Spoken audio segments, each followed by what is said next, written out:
लालू यादव जी, हम एक बात कर रहे हैं कि लालू यादव जी के राज था तो उसमें कोई बार झाड़ के चलेगा ना तो कोई के तबड़ बजा देना। दलित समाज के कोई बस में चले चाहे रास्ता में मिले उसको तबड़ाक बजा देना।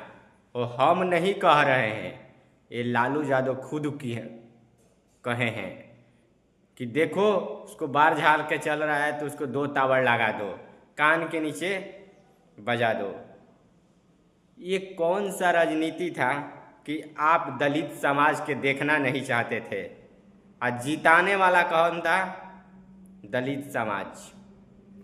आप बोलते थे कि हमारा राज में पूरा चप्पल लगा के चलने लगे, कुर्सी पर बैठने लगे, खाटी पर बैठने लगे। एक कौन सा भाषा बोल रहे हैं कि दलित समाज के जो बार झाल के चल रहा है उसको मारो पीटो।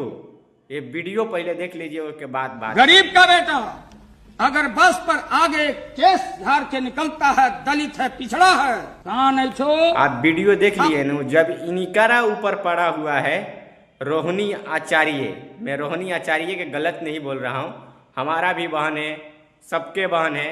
उनका घर पर आना जाना रहेगा क्योंकि उनका मायके है। वो अपना पिताजी की आएंगे, माँ की आएंगे मिलने के लिए। कोई टिप्पणी कर रहा है कि तुम मायके क्यों जा रही है, जिस टिप्पणी किए हैं वो पहले बता दीजिए कि आप अपने पिताजी से मिलने जाते हैं कि नहीं। अब भले अपने बड़े लोग हैंगे अपने आपके, जब लगता है कि आपको लड़की नहीं है, लड़की आपसे मिलने नहीं आती है।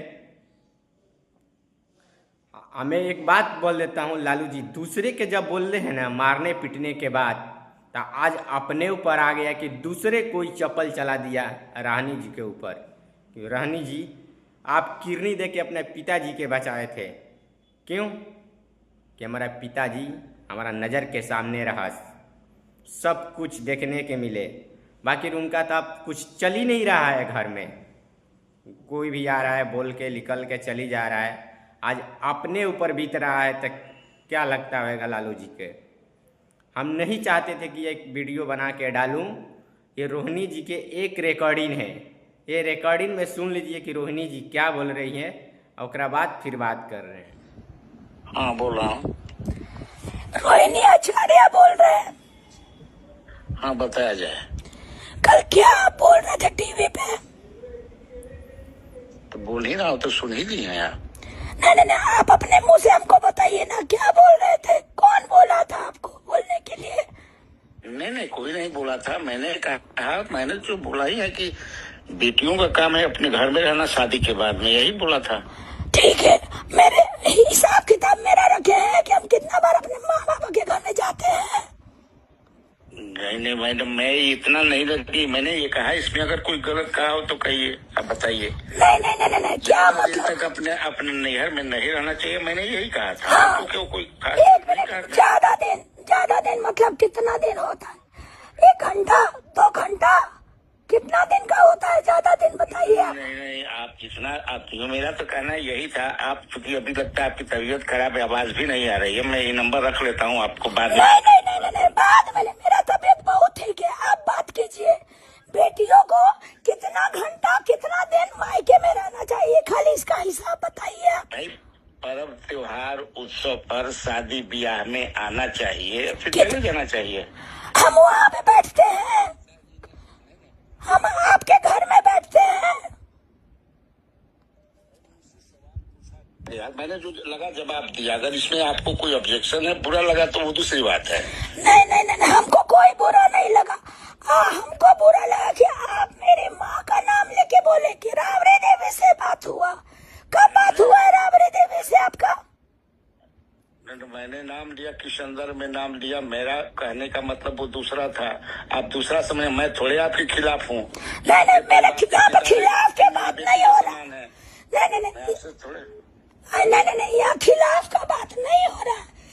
यहाँ बात हो रहा है, कि बेटियों को कुंडले मार के मायके में नहीं बैठना चाहिए था। आप बताइए, आपको कौन बोला ये सब बात?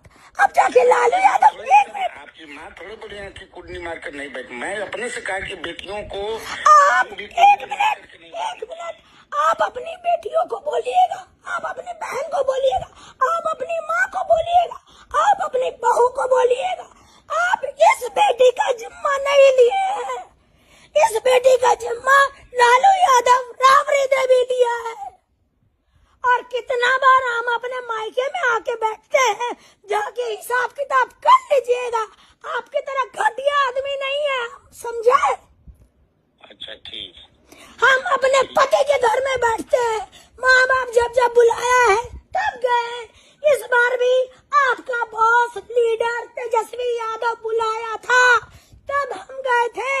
जा करके रजिस्टर मेंटेन में कर लीजिएगा सुधार। कितना दिन रोहिणी आचार्य कितना साल तक बैठती है। अच्छा एक और बात, शादीशुदा औरत लोग का क्या काम है ये तो आप बहुत अच्छा से बता दिए। मायके में नहीं बैठना चाहिए। आप ये क्यों नहीं पूछे कि शादीशुदा औरत का हिम्मत कैसे हुआ अपने बाप को किडनी देने का? बताइए। अब हम क्या, बेटा काहे नहीं दिया, बेटा काहे नहीं दिया, आप बताइए इसका जवाब। ये रोहिणी आचार्य पूछ रही है। नहीं आप क्रोध में है ना, आप क्रोध में हम नहीं है, क्रोध में हम नहीं है, हम सवाल पूछ रहे हैं। आप जो बोल रहे हैं ना कि बेटियों को मायके में शादी में आना चाहिए, पर्व त्योहार में आना चाहिए, फिर चल जाना चाहिए, तो ये तो आप नहीं बोले कि शादीशुदा महिला लोग को, शादीशुदा बहन बेटी को अपने बाप को किडनी नहीं देना चाहिए, ये तो आप नहीं बोले। नहीं मैं किडनी का ये बोला कि लालू यादव को किडनी देने के लिए मैं भी अपना किडनी दे दूंगा। आइए दीजिए। जब देने का बात आया तो बेटा भाग गया और आप आए किडनी देने के लिए। नहीं ये जानकारी मैं जानता हूँ कि कोई भागेगा नहीं, लालू जी को किडनी देकर लिए करोड़ों लोग हैं, ये तो आइए ना, नहीं, आइए ना। लालू यादव जी की तरह बहुत करोड़ों लोग बेचारा किडनी के लिए मर रहा है। आइए आप लोग दीजिए कक निकाल के, लालू जी के नाम पे दान कीजिए, लालू जी के नाम पे दान कीजिए आप लोग किडनी। आइए, हिम्मत है, एक बोतल खून देने का हिम्मत नहीं है यहाँ पे बकवास करने के लिए। अब आप तो गुस्सा में है इसलिए गुस्साएंगे, अभी अब आपको खींच करके लाएंगे। आप मीडिया के सामने आइए, हमसे बात कीजिए। हिम्मत है हमसे बहस करने का? आइए बात कीजिए। अरे मैं आपसे बस नहीं कर सकता। नहीं बात कर सकते ना, काहे कि मुंह नहीं है आपको शर्म, आपकी माँ को शर्म आ रहा होगा आप जैसा घटिया बेटा पैदा करने के लिए। और आपके घर में जो बहू होगी वो शर्म आ रहा होगा उसको। आप गुस्सा में है, फिर बाद में बतियाइएगा। बाद में बतियाने लायक आप लोग नहीं है।